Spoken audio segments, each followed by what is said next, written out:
Selamat pagi, Assalamualaikum warahmatullahi wabarakatuh. Berjumpa kembali dalam pembelajaran online mata kuliah perpajakan dan praktikum perpajakan. Pembahasan kali ini kita akan mencoba menyelesaikan soal-soal evaluasi pertama mengenai PPH dan PPH pasal 21, sehingga ini harapannya bisa menjadi bahan evaluasi rekan-rekan semua, bahan diskusi kita semua, ya. Ini sesuai dengan yang kita berikan kemarin, ada 20 nomor. Sebelum kita memulai, mari kita berdoa terlebih dahulu. Mudah-mudahan apa yang kita pelajari dapat bermanfaat. Berdoa dipersilahkan. Berdoa selesai. Baik, kita langsung evaluasi pertama. Masukkan link dulu. Saya acak ya. 1, 2, 3, 4, 8. Kemudian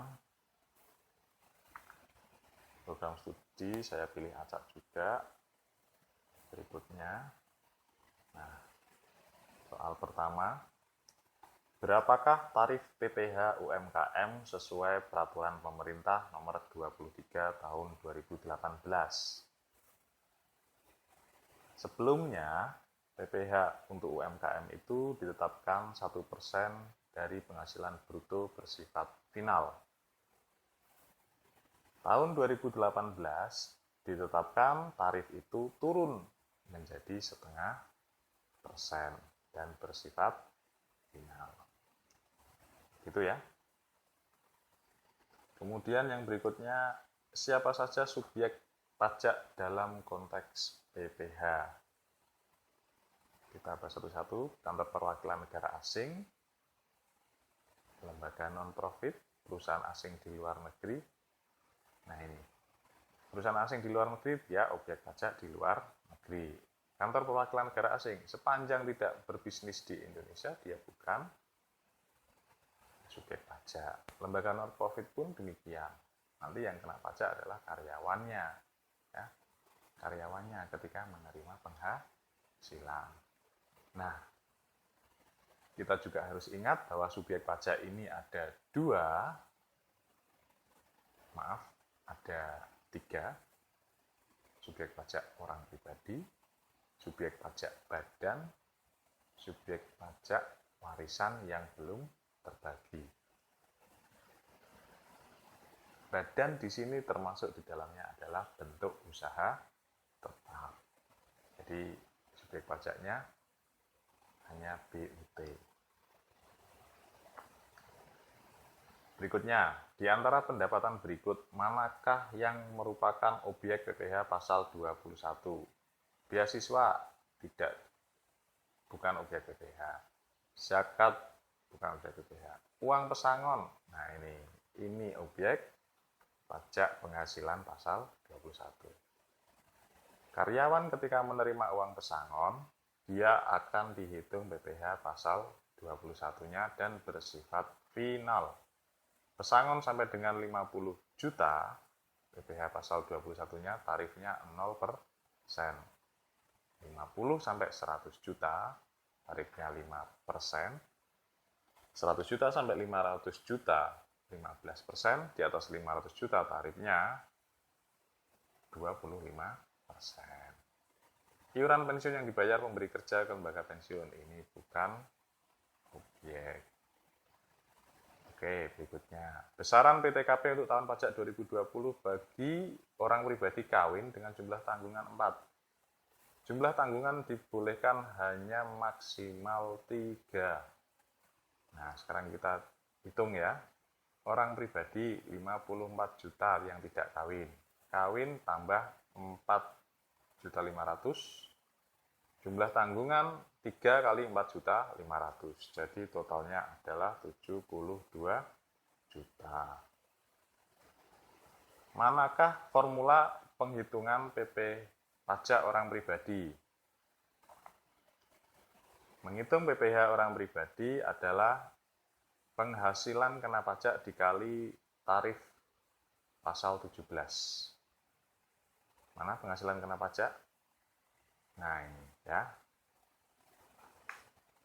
Penghasilan kena pajak. Penghasilan kena pajak itu dari mana?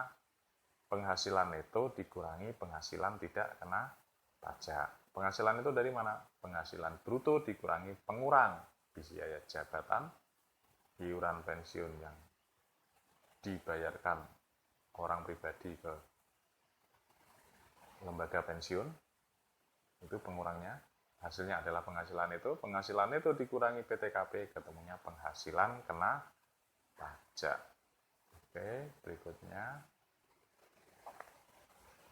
Untuk tahun 2020, karena adanya wabah COVID, kapan SPT PPh tahunan orang pribadi tahun 2019 disampaikan paling lambat? Paling lambat, jadi dengan kemarin, pelaporan PPh tahunan orang pribadi diperpanjang 1 bulan ya. Jadi sampai dengan 30 April. Berikutnya. Hendra adalah karyawan PT-A dengan status kawin dan belum memiliki anak, maka PTKP-nya adalah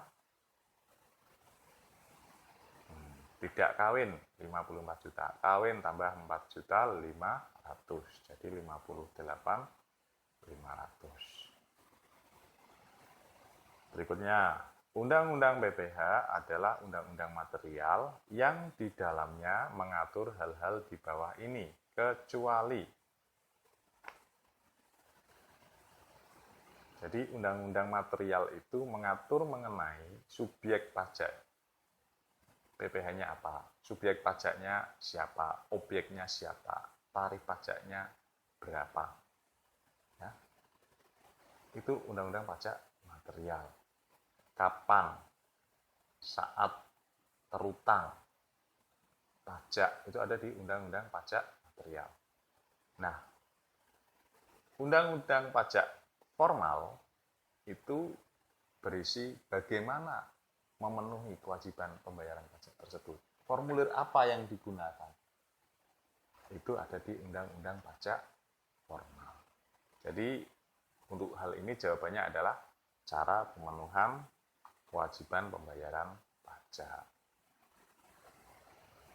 Di bawah ini adalah biaya-biaya yang dapat dikurangkan dalam menyusun rekonsiliasi fiskal dalam rangka menghitung PPh tahunan. Kecuali ada biaya-biaya yang dapat dikurangkan, kecuali gaji karyawan, biaya gaji karyawan, beban gaji, amortisasi atau penyusutan aset tetap yang bersifat intangible, depresiasi, penyusutan aset tetap yang bersifat tangible, kelihatan ya. Ini boleh menjadi beban. Yang tidak boleh adalah PPh pasal 21 karyawan, karena ini adalah kewajibannya karyawan selaku penerima penghasilan. Berikutnya, di bawah ini adalah biaya-biaya yang dapat dikurangkan dalam menghitung PPh tahunan orang pribadi berstatus karyawan, yakni biaya transportasi, biaya listrik rumah, biaya jabatan, biaya pulsa. Karyawan dalam menghitung PPh tahunan itu tidak mendetilkan seperti pembukuan, tetapi seluruh biaya-biaya untuk memelihara, memperoleh penghasilan itu diakumulasi menjadi biaya jabatan dengan besar 5% kali penghasilan bruto maksimal 500.000 satu bulan atau 6 juta satu tahun. Kalau tahunan berarti 6 juta satu tahun. Jadi biaya jabatan ya yang dapat dikurangkan. Berikutnya, metode penyusutan aset tetap yang diakui PPh, yang diakui Undang-Undang PPh adalah metode garis lurus dan metode saldo menurun. Ini ya. Metode saldo menurun. Beban yang dapat dibebankan dalam laporan laba rugi menurut Undang-Undang PPh adalah dalam laporan laba rugi. PPh apakah dibebankan? PPh tidak dibebankan karena dia dihitung setelah mendapatkan laba sebelum pajak, laba fiskal. Kemudian iuran yang dibayarkan kepada dana pensiun. Boleh nggak ini dibebankan? Ini iuran karyawan ya, jadi iurannya karyawan. Biaya jabatan, ini miliknya orang pribadi. Iuran dana pensiun ini adalah iurannya karyawan dalam rangka menghitung PPh orang pribadi. Yang kita tanyakan adalah beban. Nah, tinggal premi asuransi. Jadi ketika perusahaan membayarkan asuransi untuk karyawan, dia boleh mengakui sebagai beban. Kenapa? Bagi karyawan penerima penghasilan, premi tersebut akan menjadi komponen pembentuk penghasilan bruto, yang mana ini menjadi dasar perhitungan PPh pasal 21. Berikutnya, kapan batas akhir pembayaran PPh pasal 21? Paling lama tanggal 10 setelah masa pajak berakhir. Oke, berikutnya. Pajak penghasilan berupa gaji, upah, honorarium, tunjangan sehubungan dengan pekerjaan yang dilakukan oleh orang pribadi dalam negeri. PPh pasal 21. Kalau luar negeri, PPh pasal 26. Di bawah ini bukan termasuk penghasilan yang merupakan objek PPh. Gaji, warisan, laba usaha, hadiah undian. Warisan. Ya, dikecualikan. Tarif PPh orang pribadi pasal 17 Undang-Undang PPh untuk lapisan penghasilan di atas 250 juta sampai dengan 500 juta adalah 25%. Ingat ya, sampai dengan 50 juta 5%, di atas 50 sampai 250 15%, 250 sampai 500 juta 25%, di atas 500 juta 30%. Tarif pemotongan PPh pasal 21 bagi yang tidak memiliki NPWP. Nah, ini 20% lebih besar. Yang tidak boleh menjadi pengurang penghasilan kena pajak kecuali. Jadi yang tidak boleh mana? Biaya listrik rumah direktur. Jelas ya. Biaya transportasi boleh nggak? Boleh, tapi ini. Dividen boleh menjadi pengurang? Tidak boleh. Natura, pemberian dalam bentuk natura tidak boleh. Ya, biaya transportasi.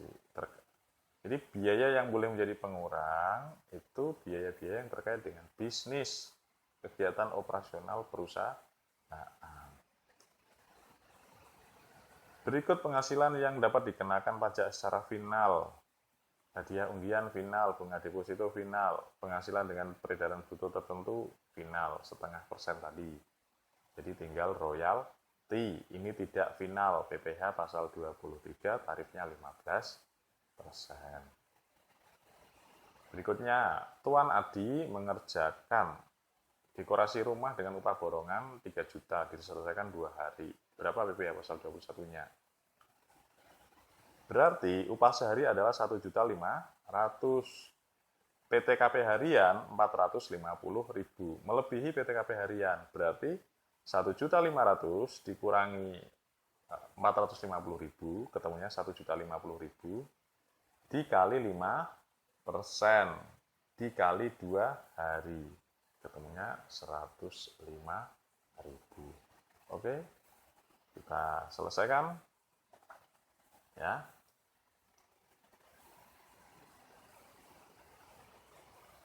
Semuanya sesuai ya. Sesuai. Tidak ada kesalahan. Ya, sama ya.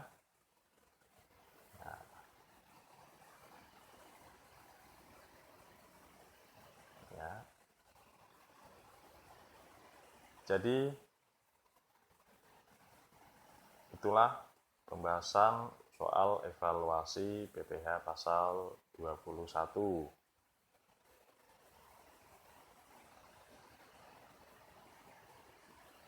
dan masalah PPh. Ya, betul semua. Mudah-mudahan bermanfaat. Saya akhiri. Assalamualaikum warahmatullahi wabarakatuh.